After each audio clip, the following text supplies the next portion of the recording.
Welcome to our first episode of 2012 and our 13th episode for the school year. I'm Camberry Hoffman and this is Tristan Graham. Today we'll give you a top 11 happenings of 2011. We'll also be getting a closer look on the grading system that began at the beginning of the school year, and we'll fire up a feature on global warming. We'll also give you a pause for pause update along with the history behind MLK Day. See you in a few.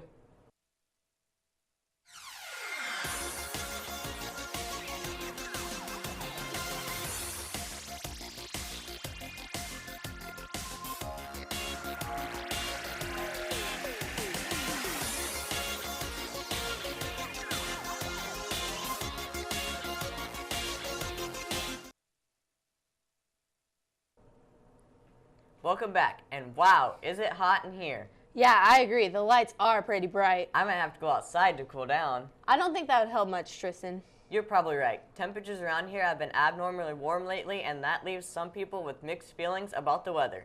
Chanel Helen brought the heat on this in the pros and cons of global warming. With a record-breaking high of 64 degrees right here in Webster City, global warming has taken its effect on everybody. Some people find this odd, while others are basking in the sunlight. Driving with no snow, especially from Clarion where I live, is really, really nice. I don't have to budget any extra time. With no snow on the ground, many people find outdoor activities to fill their day. Since there's no snow on the ground, I enjoy playing football with my little brother. This winter, the average temperature has been 33 degrees. This makes for the sixth warmest winter, with the winter of 1985 through 1986 being the warmest with 36 degrees for an average temperature. Last winter, we had received 17.5 inches of snow.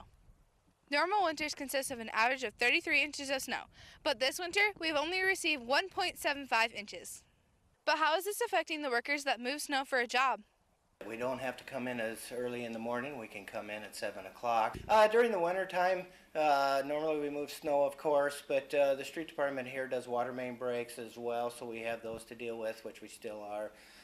We also take this opportunity to clean up our trucks, kind of detail them out a little bit. It seems like we can all benefit from having no snow. We used 400 tons of salt material on the streets at a cost of about $24,000. So it adds up real quick that we are saving quite a bit, not only on the salt material but also on the labor. Get out there and soak up the sun. This has been Chanel Helton reporting on the global warming effects for Wctv. Another heated topic is the new grading system implemented when school started last fall. The grading system is a combination of two bins, formative and summative assessments. The school board passed this policy in May of last year in cooperation with professional learning communities, otherwise known as PLCs. This is a school philosophy that Webster City adopted 5 years ago. Chase Scobie got the insight on how this policy is affecting students and how they feel it is benefiting them. At the beginning of the year, the Webster City High School changed its grading policy. Homework is now in the formative category worth 20% of the final grade.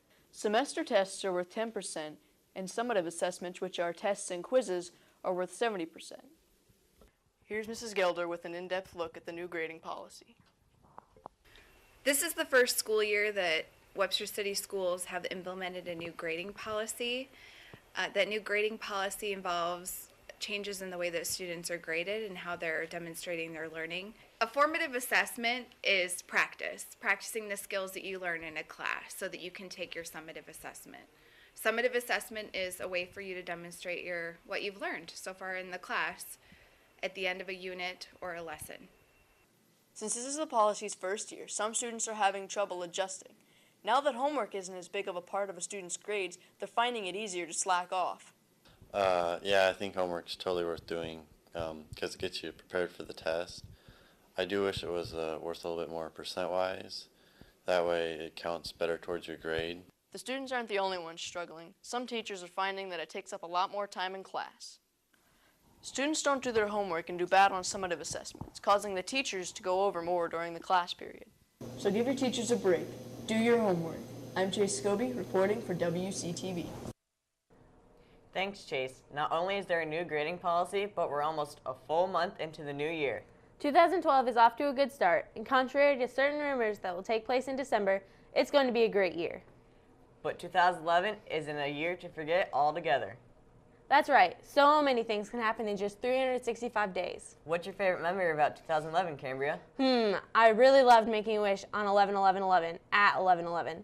It was probably the biggest wish of my life. Well, let's hear it. What was it? If I tell you, it won't come true. But I do wish to revisit some things that took place last year. What a year. I can't wait to make new memories with my friends and family. Me either. Memories are continually being made in Lynx sports. Kaylee Snotters is here to share some of this in this edition of Pause for Pause.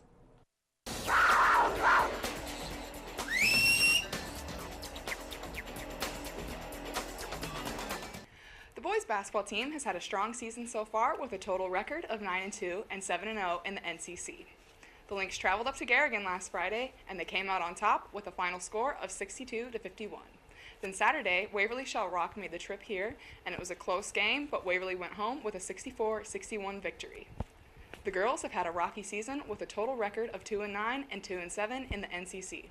Up at Garrigan, they suffered a tough loss of 48-41 to the Golden Bears. Unable to bounce back, WSR proved to be a tough competition and overpowered the Lynx girls 56-25. Last Thursday, the wrestling squad made the short trip to Eagle Grove and made the meet almost as short with a 77-0 domination over the Eagles. The guys went home with 6 wins by forfeit, 5 by fall, 2 by major decision, and 1 by decision. The boys go into the North Central Conference meet this Saturday with a 13-3 record overall and a 6-1 record in the North Central Conference. Great job and good luck the rest of the season to all of our winter athletes. This has been Kaylee Snotters reporting for Wctv with your Pause for Pause segment. Thanks, Kaylee. Good luck to the Lynx on their final portions of their seasons. Last Monday, many schools across the nation had the day off to recognize Martin Luther King Day. We celebrate Martin Luther King Day to remind us of what he did for our country and to continue his dream of peace, love, and justice. I have a dream that one day all men are created equal. Now we can live and work side by side without regards to color or race because of Dr. Martin Luther King Jr. His works as a civil rights leader is phenomenal and inspirational, and this is why we celebrate Martin Luther King Jr. every third Monday of the month in January ever since 1986.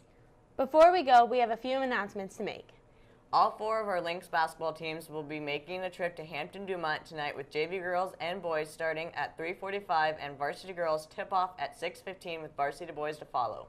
Tomorrow is the NCC wrestling meet at Iowa Falls starting at 10 a.m. Try to make the half-hour trip to support the boys.